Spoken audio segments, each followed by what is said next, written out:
The Second World War, which took place from 1939 to 1945, resulted in a significant number of injuries. However, the death rate among injured soldiers was only half of what it was during the First World War. This improvement can be attributed to several factors, including better preparation, advancements in medicine, improved organization of medical facilities, and faster evacuation of the injured. Similar to the First World War, the scale and nature of injuries during the Second World War led to advancements in various areas of medicine. The widespread use of aircraft and bombs caused a significant number of burn injuries among military personnel and civilians. Prior to the war, the knowledge and treatment of burns were limited, as burn injuries were relatively rare and often minor.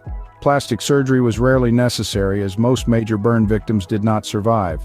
However, the Second World War brought about a drastic change in this regard. Thanks to advancements in medical treatment, many burn victims were able to survive. Nevertheless, they were often left with scars or disfigurement. The increased use of aircraft and bombs during the Second World War resulted in a high number of burn injuries among both military personnel and civilians.